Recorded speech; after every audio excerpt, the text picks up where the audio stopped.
Welcome to the Estate Professionals Mastermind Podcast, a podcast for estate professionals who earn more, work less, and make a huge difference in their communities. If you get value out of this free content, be sure to check out probatemastery.com, where you can get live classes, access to weekly coaching, and valuable courses. To learn more, visit probatemastery.com. Now let's jump into this week's content. Welcome, folks. So this is the Estate Professionals Mastermind.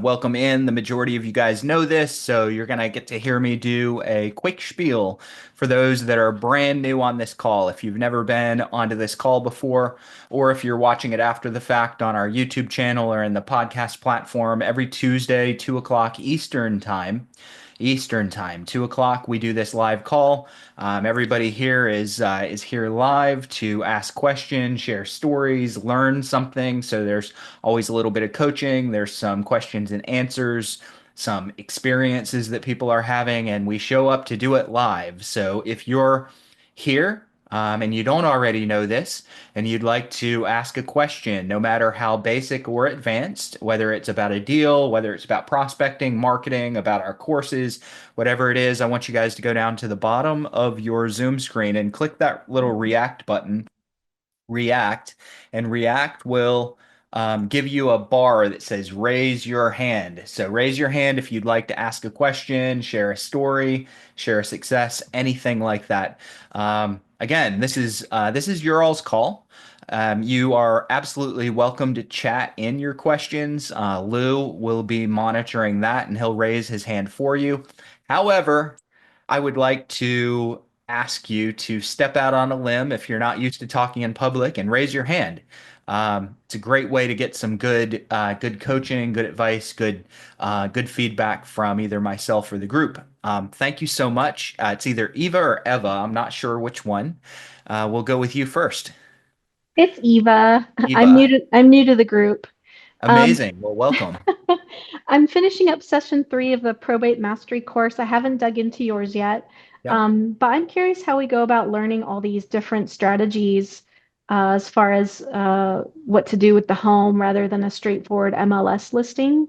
hmm Because I've never wholesaled before. I don't know anything about subject to. I mean, I don't want to start trying to do things I don't know how to do. So, what's the best way to learn about those? Is my question. Yeah, really good.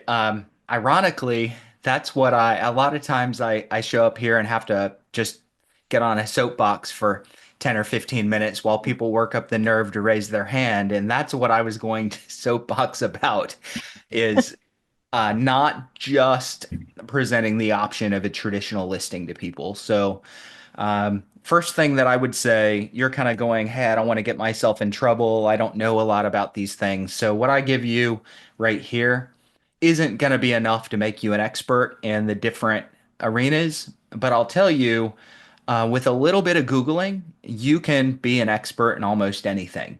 So, that if some of this stuff really appeals to you, dig deeper. Dig deeper. We'll be putting some classes into 2.0 that go a little bit deeper on each one of these topics over the next, I don't really have that scheduled for about a month, but in about a month, I plan on doing an investment strategies class where we go a little bit deeper than this. But what I give you right now should suffice. So, a bunch of us on this call are real estate agents. Not everybody. If you're an investor, some of this might be extremely old hat to you. If you're just a real estate agent, you've never really done anything else. And Eva, I'm not sure about you. I'm Uh, both actually. both. Okay. I'm both. Yeah, and unfortunately, the agents in my office seem to be like, oh, those investors, they're just trying to lowball everybody. So it's very difficult to even open the door in the office with that. So Yeah. So they don't have the mindset of providing a lot of different solutions to people and letting the individual, letting the customer decide what fits best for them. Those investors is the way that I used to look at investors at times. And then I needed investors. I remember I've told this story so many times. One of the very first probate deals that I went to, I told the guy that his house as is, he just needed to clean it out, was worth about 350. Okay. And he said, I don't want to clean it out. I want a cash offer. And I said, what if I cleaned it out for you? I don't want the hassle of it. I just want a cash offer. And I said, well, a cash offer is probably going to put you in the neighborhood of netting somewhere around 250. I can get you 350 if we list. And he said, I don't want to deal with it. I want a cash offer. I said, I'll clean it all out for you. You don't have to do anything. Let's list. I want a cash offer. And we went round and round and round until I had to write him a cash offer. That was the best solution for him, even if I could have potentially gotten him a higher payout with a listing, it was still the best solution to him. So agents that are like, oh, those investors, those wholesalers, you got to recognize that some people legitimately just want the easy button and they're willing to lose a little bit of proceeds on a sale for the easy button. So being able to offer an easy button along with a listing option is great. If you're an investor, I think it's a good idea to have a real estate agent, real estate broker or partner who can offer a listing option. If you're a listing agent, you should have either an option for you to offer to buy or an investor that can offer to buy or investors that offer to buy. So what are the options that we want to present to especially in inheritance inherited property owners going through probate? What are those options? So first thing that I like to do is obviously go in and show them what market value would be and what their net proceeds are most likely to be. Personally, I like to use the unique selling proposition of a guaranteed sale. That is one of my favorite things to offer when I'm going in on a listing. It's not for everyone. So normally what I do when I'm presenting the listing option is I say, hey, I might be able to get you more than this, but I can guarantee you I'll get you 410,000 net. Now, if I do that, I want to make sure that my number is rock solid safe. And if you don't feel that comfortable with a guarantee, totally fine, but I still like to be able to present to them a listing price and a net price if they list. Next option that I like to present to them is just a traditional cash purchase as though I'm a traditional investor. Just a traditional investor. There's nothing fancy about this. Eva, we're not getting into the nuance that you're not sure about yet. So kind of laying a foundation here and we'll build up. Um, as a general rule of thumb, and everyone's got their different formula, different markets have different formulas as well, but as a general rule of thumb, I want to offer 70% of market value minus repairs. So if the property is fixed, worth 100,000, I'm going to offer 70,000. And then I go, how much money is it going to take to bring this thing up to $100,000 value? It's going to take 30,000. So I'm going to back 30,000 off. So if the ARV for the property is going to be worth 100,000, I'm offering about 40 because it's going to take 30 in repairs and then I've got my 30% margin. Now that's a dramatic example. I'm not giving 40 cents on the dollar because it needs 30,000 to make it worth 100. So that's kind of the cash offer. One of the next things that I really like today, and this is new. It's not new to many of you. It's not new in the market, but it's new for me. I used to like to offer the cash price, just quick cash. I used to do some wholesales. I'm definitely a fan of novations. I see Casey King is on here. Casey does a lot of novations. I have been leaning into the wholesale world here a lot recently. So the wholesale option is my third option. So the wholesale, if I'm presenting options to a seller, the wholesale is going to be my third. What I really like are houses that just need a little bit of lipstick to bring up into this decade. Okay, we're talking about a house maybe built in the 1990s, early 2000s. Maybe it's got Formica countertops, a little bit of worn, tired paint, tired carpet, nothing that's that bad. But in reality, what I know is there are dozens and dozens and dozens of buyers today that would gladly move in there because the price point is right. So these are the 90s and early 2000s houses most of the time that could be brought up to date, but they don't have to be. They're very, very livable. Very livable. So what I like to do is figure out what the market value for those is right now and present the market value. And then I'll present a cash offer as though I'm not as though I'm gonna do a full flip, but a cash offer at somewhere in the 80-85% of market value range. And I'll get them to sign a listing agreement with me and a purchase agreement with me. Okay, what I plan to do, and it requires a lot of disclosure, and not a ton, but just make sure that they know what you're doing. What I plan to do is market the property while I'm moving to closing. I'm going to close.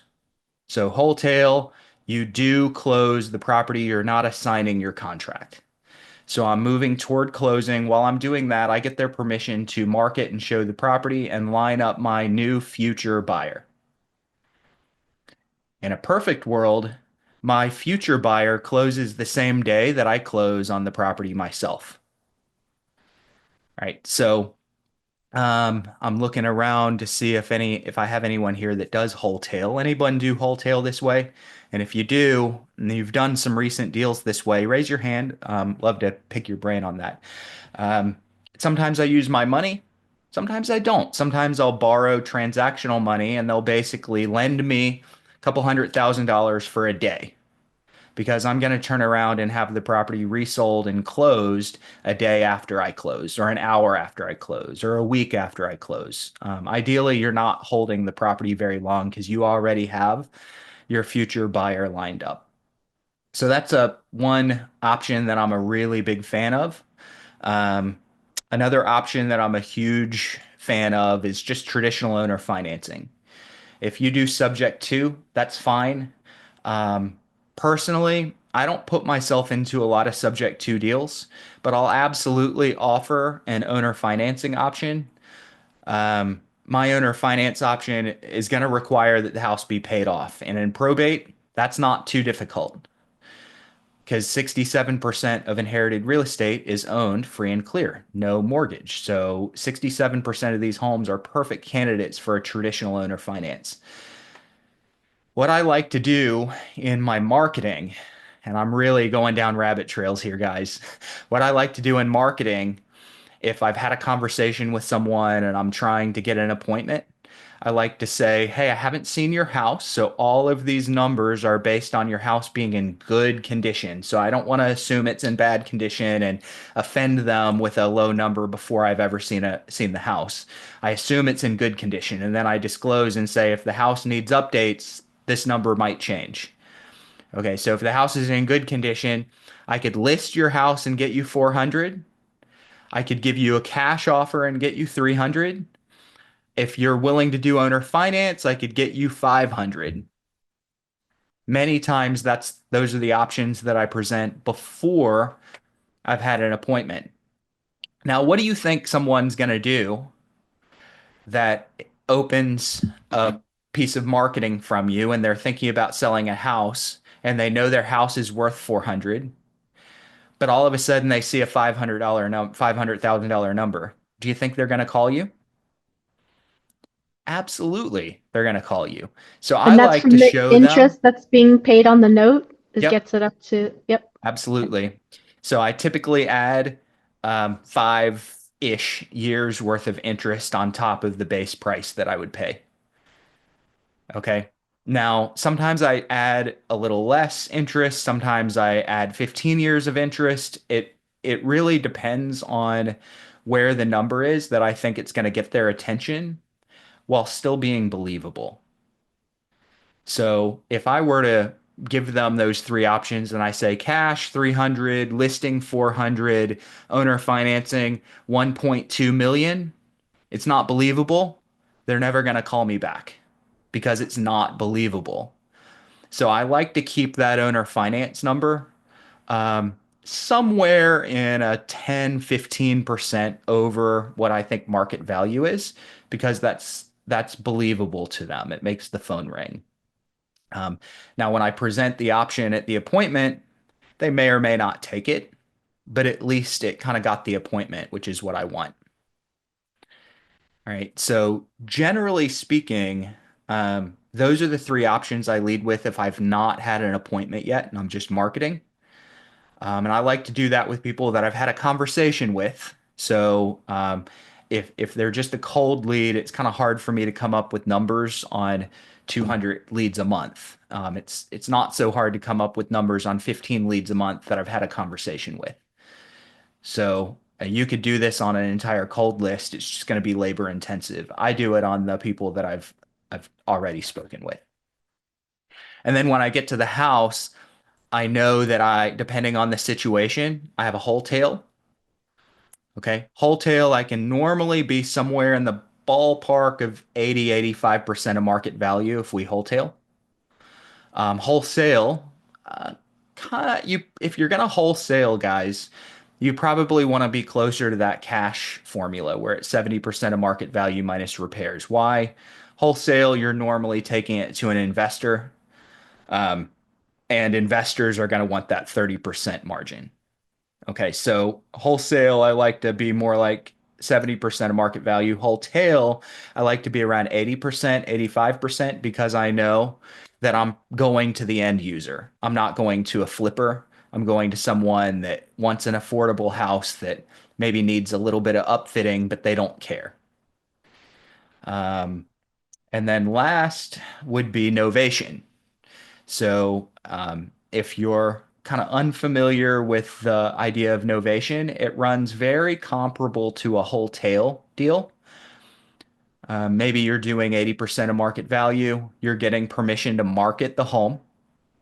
You're typically doing a little bit of upfitting before you market the home. So you might get in there and clean it up, clean it out, add new paint, a little bit of minor upfitting, and then you market the house and you typically have an agreement with the seller that says, here's my offer. Let's pretend it's a house worth 200 and you offer them 120 and you put 20 hours and $5,000 of labor into it or money into it. So kind of a little bit of time, a little bit of money. You beef the value up and then you have an agreement with the seller that says, when I get you a new buyer, we're going to share the gain, the increase that I've gotten you. So that's a novation. So novation is you're not going to close. You do write an offer, but you're not planning to close. And they know that when you bring a new buyer to replace yourself, there's going to be some kind of a split in the gain that you've gotten them by making the house better, improving the property. Wholesale, more of a traditional cash, you're just going to sell the paper, sell the contract. Wholesale, you're going to sell the house typically to the end buyer. Owner finance and subject to, we kind of talked about those. I've never, I don't want to say that. I have done a subject to. I don't push myself into subject twos a lot. There are people that do. I have no problem with it. I probably will in the future. I just never really felt like structuring the deal and going and getting a servicer and things like that. But you can do a subject to, which is basically leaving the mortgage in place. Where do you get information on subject to? Go to Pace Morby's YouTube channel. He does almost exclusively subject to. You can learn a lot on Pace Morby's YouTube channel. All right, Eva, let's go back to you. Does that help? Does it make you more confused or less less confused? No, thank you. That helps to shine a light. And with novations, part of the thing I'm having struggle with is when you're a realtor, is so in the last example of novation, you're listing this, and then that involves your brokerage, right? And Hmm. okay, and that whole thing. So, but when you're wholesaling, I guess not, because that's off market. Um, so That's what's a novation and a wholesale both require a listing. okay. Okay. But Wholesale. wholesale is totally. It's generally done outside of the listing process. You are shopping your paperwork. You're shopping Okay. your contract. Um, so it's normally outside of the listing, where with a novation and a wholesale, you're shopping the property. You're trying Okay. to get a new buyer for the property.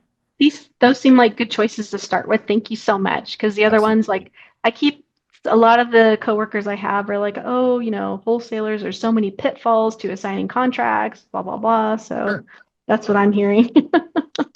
So Not there wholesale, are. wholesale, but if you have a whole module in your program already, I hate to hog the whole meeting here.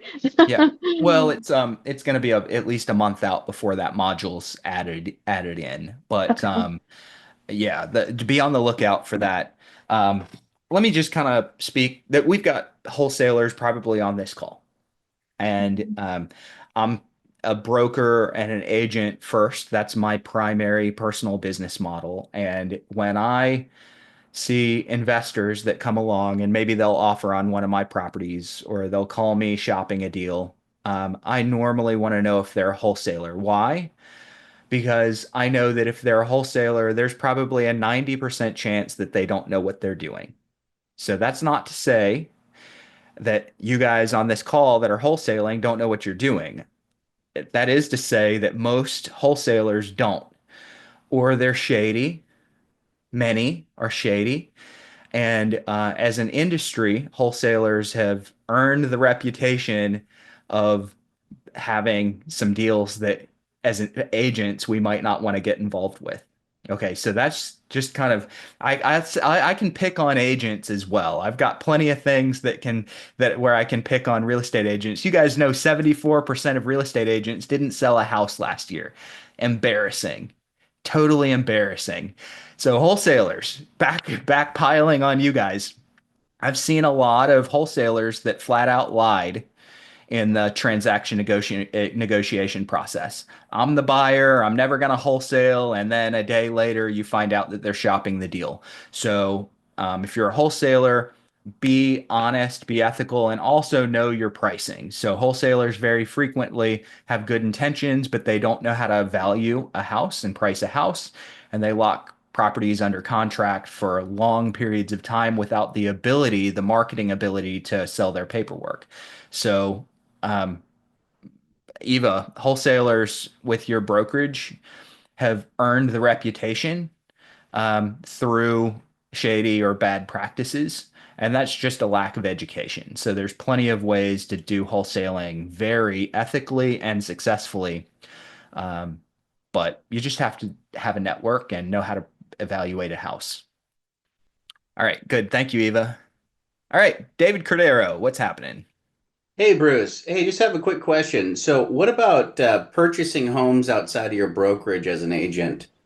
Do they ever, like via wholesale or otherwise, do brokerages ever frown upon that? And how do you get around that? Some brokerages do. Um, how you get around that is either be with a brokerage that doesn't mind you purchasing outside of theirs, or maybe puts a limit on it.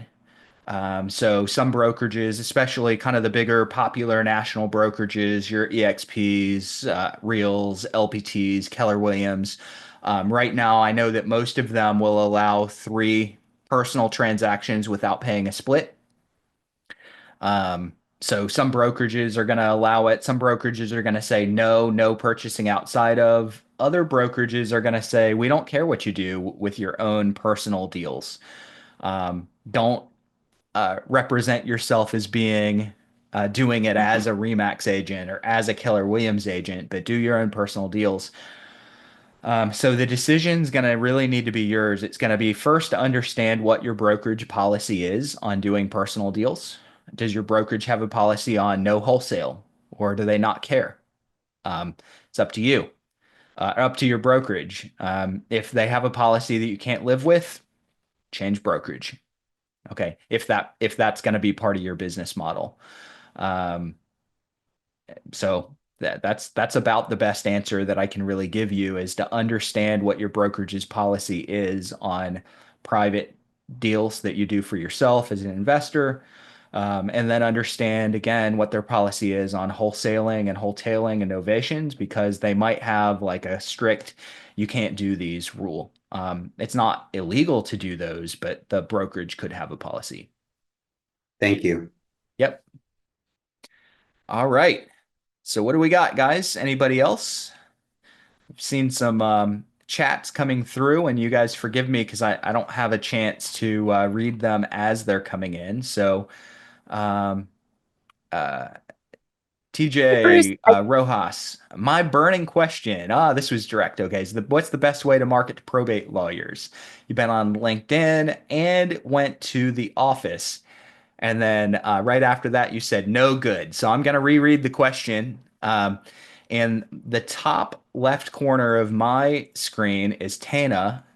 Tana, I don't know if you want to help me answer this question just a little bit without giving away all the secrets, but burning question. What's the best way to market to probate lawyers?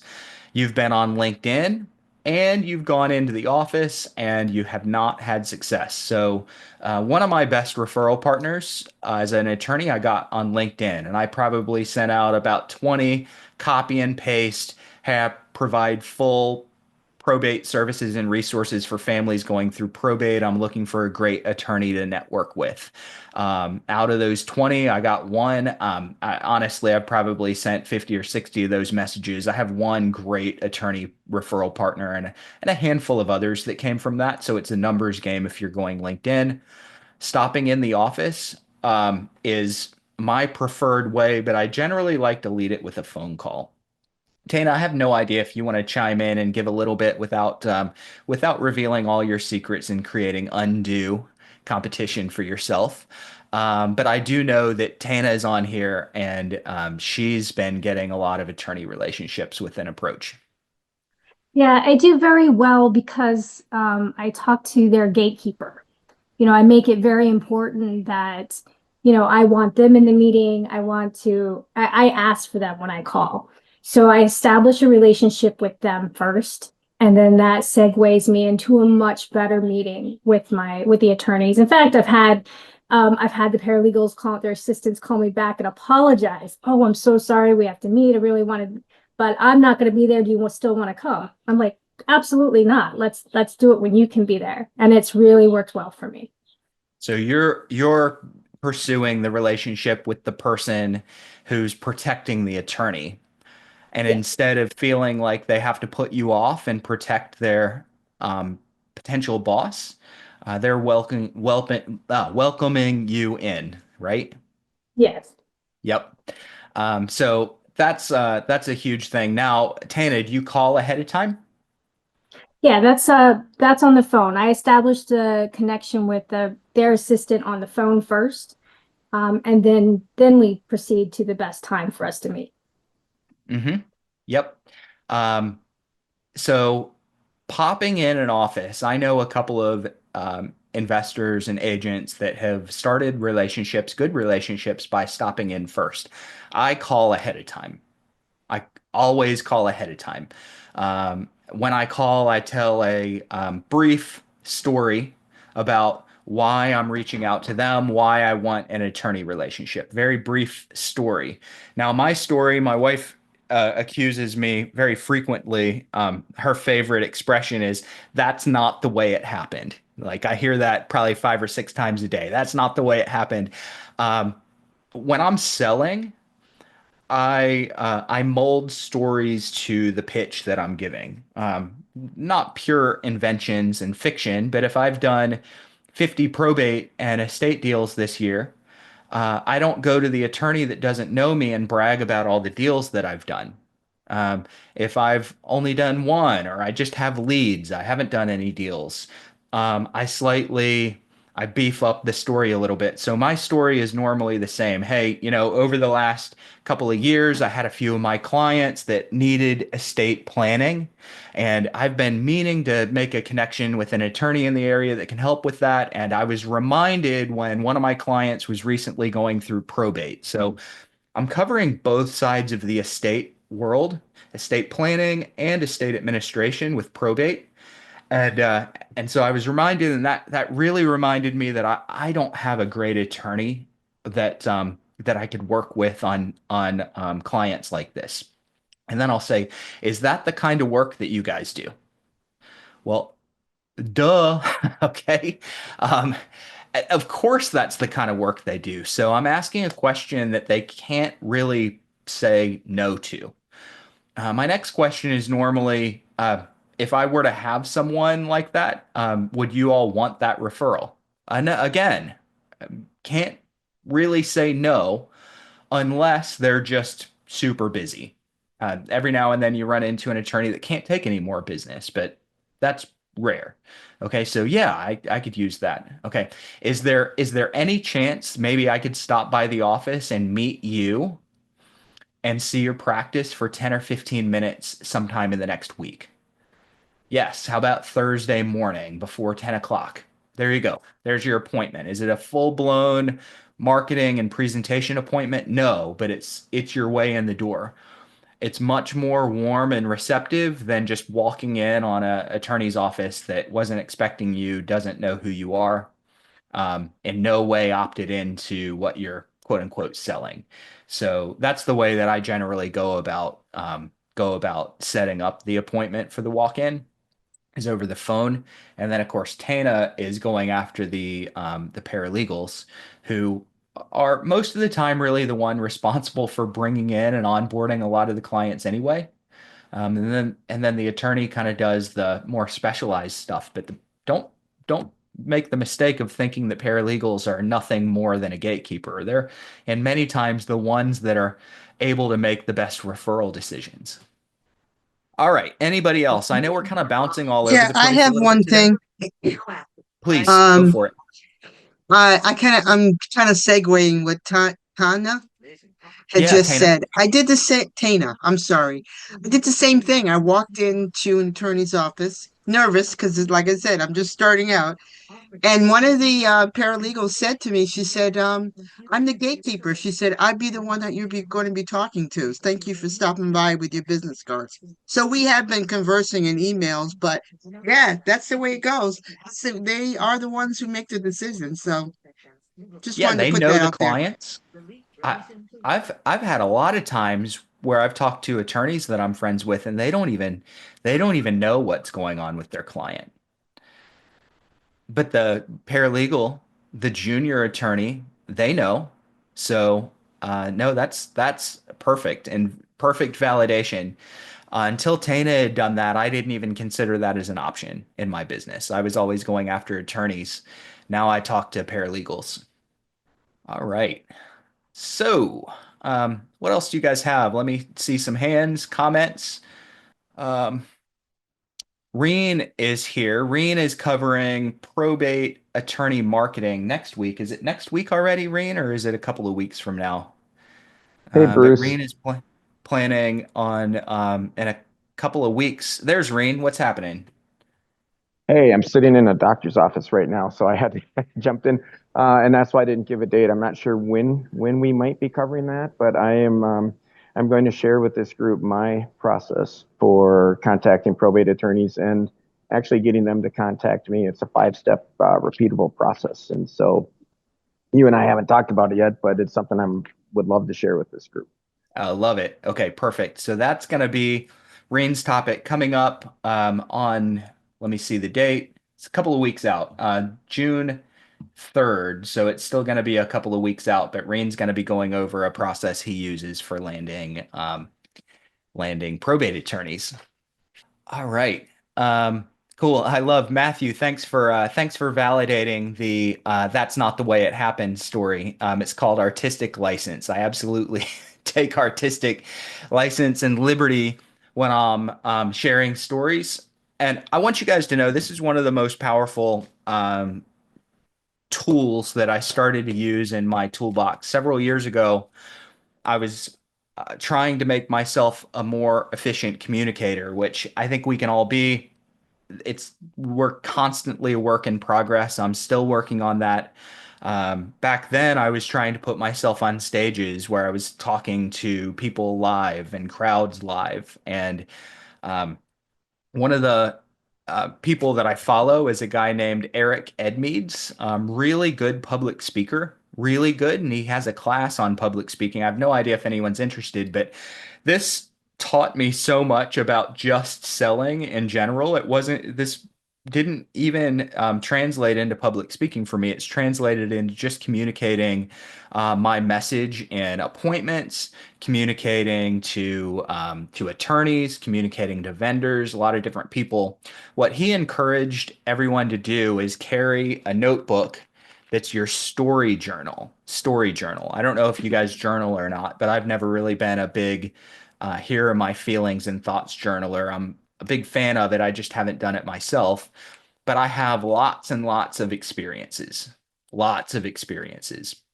And I started going in with this story journal and writing down a little headline for every meaningful or memorable experience I had. If I'm driving and somebody flips me off, that's memorable. Okay. Doesn't happen very often. I'm a safe driver. Okay. That's memorable. If I'm in a real estate deal and something happens, it's memorable. If something embarrassing happens, it's memorable. And all of these things come with a story. And when I was doing this for speaking, I would essentially draft out short, medium, and long stories for different scenarios. And I could take some different stories and give a full-blown presentation with a great life lesson off of a single story or two. Now, I didn't end up on a lot of stages. This was about the beginning of COVID, and I just haven't made that push back into public speaking since then.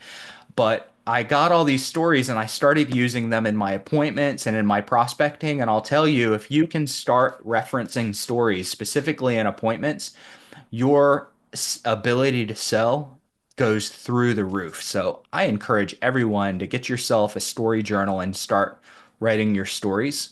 And if you want a little bit more on that particular talk, look up Eric Edmeades public speaking. So Eric Edmeades, Edmedes, public speaking. Has a great YouTube video on this. Hey guys, I'm butting in here with a quick ask. If you're getting value out of this coaching today, I want to invite you to check out my Probate Mastery trainings over at www.probatemastery.com. Probate Mastery is for you if you're an agent or an investor that wants to work with motivated sellers that have inherited real estate that they don't need and in many cases can't afford. These sellers are more appreciative, willing to trust your expertise, and less likely to nickel and dime you over commission or price. Why is that? They're often in the middle of a complex probate or an estate administration process, and this means that real estate is very often a burden on them, and they simply need the help. Inside of Probate Mastery, I teach you exactly where to source your leads, how to establish value, and offer your service in a way that quickly makes you, as the professional, your market's expert in the probate space. If you want to know a little bit more, go over to www.probatemastery.com. Hope to see you guys inside of the community. Thanks. All right. So, what do we have? We've covered a lot of different topics today. We got about 20 minutes left for the coaching session. I know there's got to be some other experiences, stories, okay? Some questions that you guys have. What do you all have for me today? And I'm going to go through the questions. So Katie mentioned needing a good investor-friendly title company or attorney. How many of you are in title states? Wave at me if you're in a title state. Do I have anyone here that's in an attorney state? An attorney state. So we're in North Carolina. We're an attorney state. I sold in Virginia. We were an attorney state. I want you guys to know, really, it's all just semantics. Title companies and attorney managed closings do the same, but it's very important if you're going to start offering investor options that you all do get a title company or an attorney that is friendly with investors.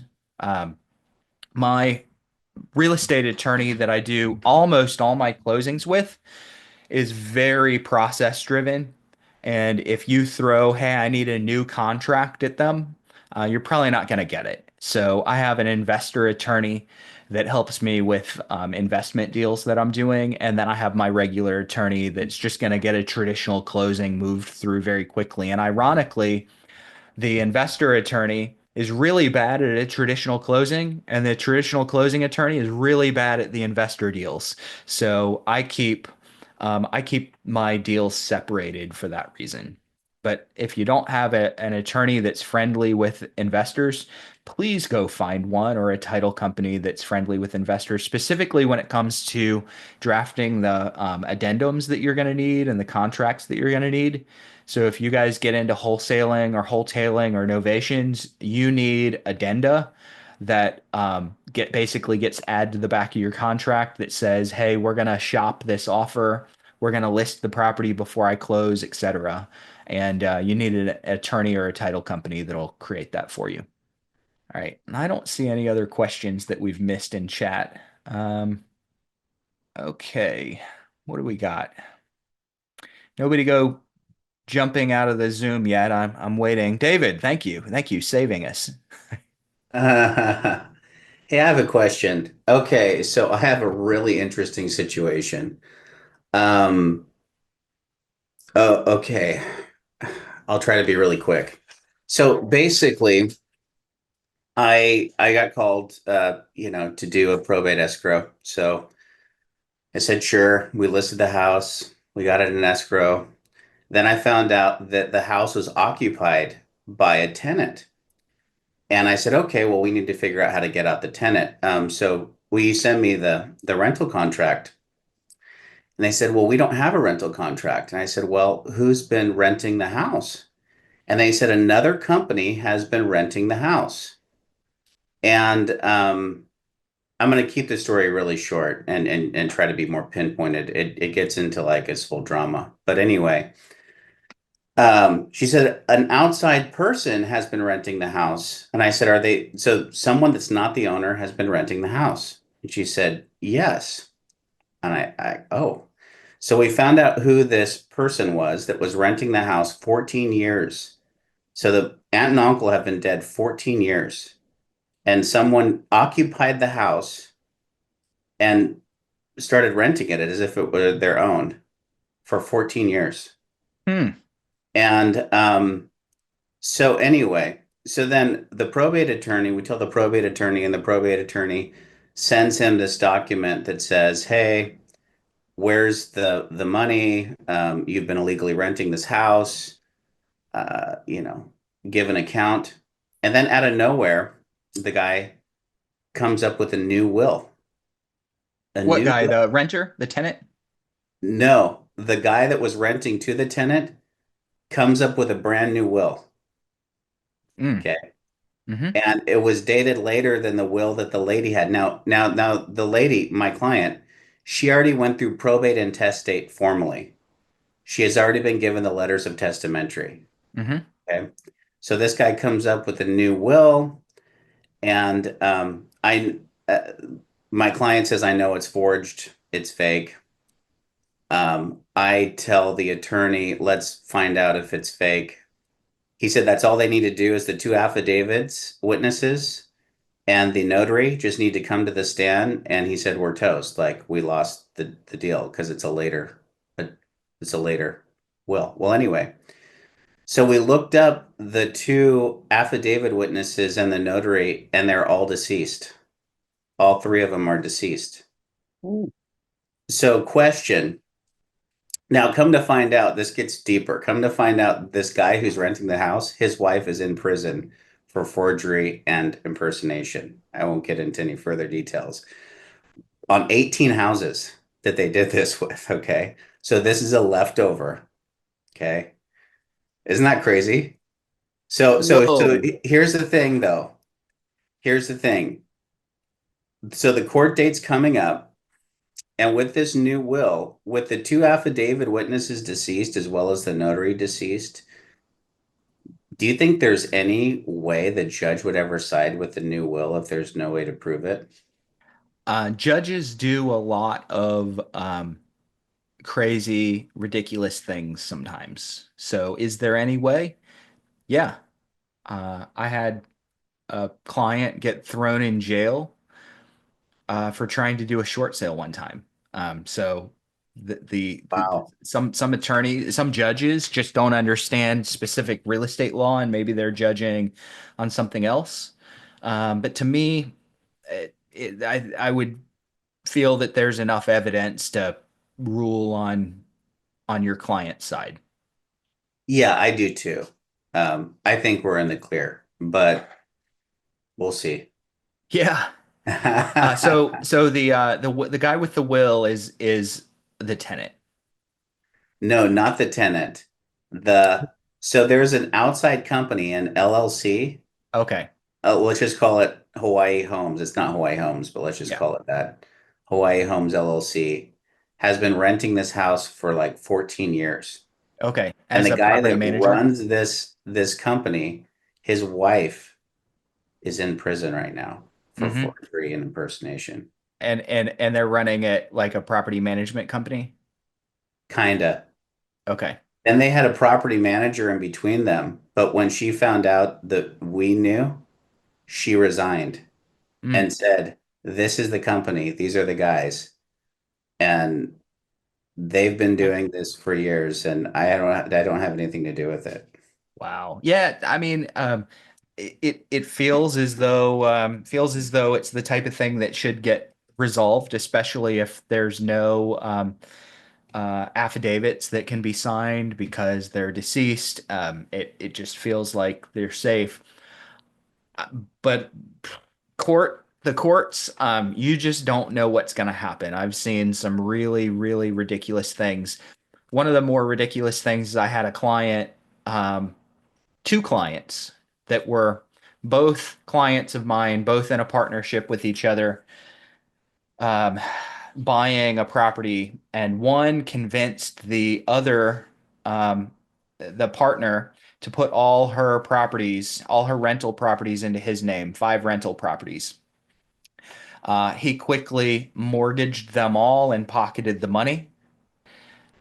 We sued, went through a couple of year thing where I was threatened with contempt of court on the stand while I was testifying for 3 days. Um, the thief um, lost his court case, and my client, who I have the great relationship with, her lawyer decided to lift a Liz Pendens, and he immediately filed bankruptcy and locked the properties down. So, like, there's some really weird things that can happen inside of the court system sometimes, and people make mistakes. So, there's no such thing as a sure thing. But Yeah, this sounds relatively safe. yeah, Yeah. I think so. All right. Katie. Hi. I had someone approach me. I gave a speech at a women's networking event about probate, and someone approached me afterwards saying that she works with single moms who are newly single and trying to get, or with young children. So a nonprofit basically, but she was saying she has a mom in a different state than I am, so Kansas. I'm in Missouri. That is living in a home that her mom owned, and her mom passed away 8 years ago, and it's not in her name. It's not in her sister's name. She has one sibling, but she's been living there and paying utilities and paying taxes, and she's getting ready to do like some kind of an update that might have a I don't know what you or I would consider a significant update, but it's an update for her that would cost a little bit of money. And so she's asking what would she need to do to get that home in her name? And I said I would bring it to somebody who would know more than me. So I'm asking you. Yeah, yeah, okay. So, mom passed away. Title is Yep, in mom's name, not in an estate's name. right. Okay, free and clear, I'm assuming. Yes, Yep. Okay.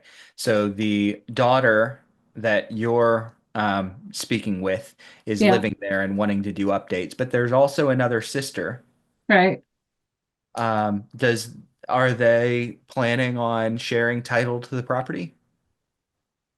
I asked that and she said, well, she knows I live there and she hasn't objected to anything so far. So I kind of hinted that that doesn't mean that there might not be something Yeah. in the future, but Yeah. so She's she gonna, said, yeah, if she goes, well, if I did anything, it would need to be like through legal aid or something. And I said, well, I don't know, but I do think she's going to need an attorney. she's But got to what do go you through think? probate. Most likely, she's gonna have to go ahead and apply for and go through probate with the property. Now, there's a chance that you can pull the house out of probate and after application. So she would go and apply. And this is just a chance. I don't know this because I don't know Kansas.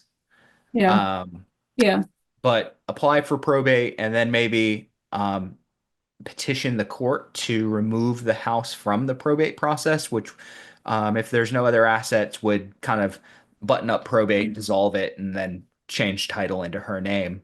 But okay, the sister is going to have to sign something regardless, basically saying, "Hey, I was due this property. I'm due a share of this property, and I don't want it." okay, Uh, that's that's pretty big because the court's going to want to see that before they even give letters to put the house through probate. okay, So the sister is going to have to be on board with this. yeah, okay. And and if I was a Her other sister, option is to continue to fly under the radar. And I was like, well, it's for as long as I guess you're comfortable with, but I don't know if I would be comfortable putting in, you know, renovation money and not having a sibling on board. That's just me. yeah, because then let's say that the sibling comes back later and you've improved the property by 100,000 and they get half of that feasibly. Yes, yes, I'm with Yeah. you. So Okay. I wouldn't, if I was in her situation, I wouldn't Yeah. put the money in until I knew that the sister was on board, and then I would make sure that I'm going through probate. Now there are ways of doing renovations and doing updates and accessing money without, if you have a decent credit score, without tying it to the Yeah. house and having to do it through any kind of mortgage or anything. But there's still just too much risk, and it's not good to leave these houses out of probate. Uh, Yeah. that she needs to go through. She needs to initiate probate. Okay. Yeah. All right. Thank you. Yep. Thanks. Interesting scenarios, guys. Very interesting. Um, if she's been paying the bills for 5 years or more, Matthew, if she's been paying the bills for 5 years or more, have an attorney look into something called abandonment of real estate. Absolutely. She may, you know, she it's almost squatters' rights. She's not necessarily a squatter, but squatters that move into a house and live there and pay utilities, in a lot of states, they essentially are given ownership for acting like owners for a long period of time. She may just get to act as the owner, just get title transferred. So there's a lot of ways that this can go. I'm curious to see what it is. Thank you. Yeah. Hey, Jeremy. I can share a very interesting personal situation. My family has land in Western Pennsylvania, and the we've learned a lot about the land itself. Um, and it was actually it's 5 parcels split up, but there's 3 parcels that are in a business name. There's 2 parcels that are in the family name, and the things that are with the family, it's deeded from my great grandfather to my father and his 8 cousins, but it's deeded through the parents as trustees for the kids. There's no trust. The business, by the way, the business is closed. Anybody who was an authorized signer for the business is deceased. So we now have to try to figure out how to dispose of this property. And I took this to an estate attorney in Pennsylvania, and like his head spun around when we were explaining it, because also the 3 children are deceased and one grandchild. So once this thing starts going through probate, there are estates that have to be opened that never had to be opened before. Hmm. Estates that have to be reopened. It's a giant, giant mess. Is the land valuable? To some degree, I mean, yes, you could, it's got a plant on it already, and you could build other things. So, Yeah. Okay. yeah, it's, and my one aunt has been the one paying the taxes on it. So, she's also a little bitter and wants to get some money back for all the taxes she's paid on it. Wow, Yeah. man. Yeah. Okay. So, yeah, if it's got a plant on it, and there's some value there, I asked if it's valuable because sometimes um, going through a year of legal process or 2 years of legal process, if it's that complex, and spending 20, $30,000 on attorneys, no idea how much attorneys are going to charge to unravel this, but maybe it's not worth it. You just let it He told go. us, he told us, on the cheap side, 15 grand, on the expensive side, 45 Yeah. to do Yeah. it. So I tell people the situations that our parents put us in with probate and the way that we talked to somebody back in the day and they said, this is how we should title or put our deeds and our things, our properties in, and you're like, oh, no, no, don't do Yeah. that. It's another reason for us to have great attorneys that we have a relationship with, and not only that, but recognize that just because someone has a law degree and is licensed under the bar in our state does not make them an expert in certain areas. And I'm not sure if attorneys were involved in this or not, but if they were, they probably made a mistake. Um, my in-laws are setting up a trust right now, and at my advice, set up a trust. So they went to a hometown attorney that does a little bit of everything, who I know very well. And when they said we're going to go to him because his prices are better, and we know him, I said, please don't, because he's not a specialist in estate planning. And they said, no, he says he does estate planning all the time. I know you can do estate planning all the time and dabble in criminal law and dabble in evictions and dabble in real estate and dabble in a lot of different things. It doesn't make you an expert. So he said, oh, you should never create a trust. He said, a will is all you need. And as soon as I heard that, I was like, oh my gosh, this is an attorney who, quite frankly, if I ran into him on the street, we would be long lost buddies, have a lot of respect for the person. It doesn't mean that every attorney knows estate planning and is a specialist in estate planning or gives good advice in that. So you end up with a lot of messes out there sometimes, even when an attorney's been the one to prepare it. So you guys need to go make sure that you have great relationships with an attorney, which is an amazing way to get an in with an attorney when you're not showing up with your handout asking for referrals. Feed me, feed me, feed me, but showing up saying, I need to make sure that my clients are protected. They're going to enter that relationship with you so much faster. So, Jeremy, that was a rabbit trail off your story. That's wild, though. Yeah, Yeah, it's very interesting. So we'll see where that ends up. perfect.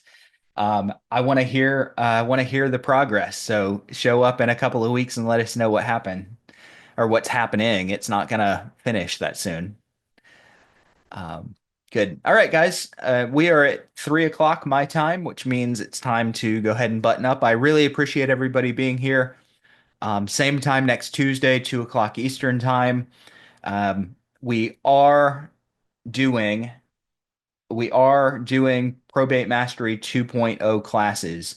Um, I think that we're doing one this Thursday. I've got some scheduled conflicts I'm trying to move around. So if you're in Probate Mastery, if you have the certification course, be on the lookout either today or tomorrow morning for us to announce whether we're doing a class on Thursday. Otherwise, we're back at it full time next week with our 2.0 classes. The next class is going to be about working with assistants, either um, administrative assistants, local, offshore, integrators, operations managers, or inside sales associates that are doing appointment setting. So the next class is going to be all about hiring and managing a team to kind of help remove yourself from every piece of the day to day in your business.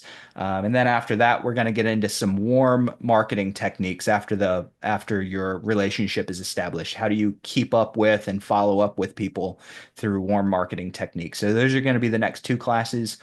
Um, we'll be announcing that schedule probably by tomorrow morning, and there might be a class this week. I just have a conflict I've got to try to sort out before I know if we're doing a class this week.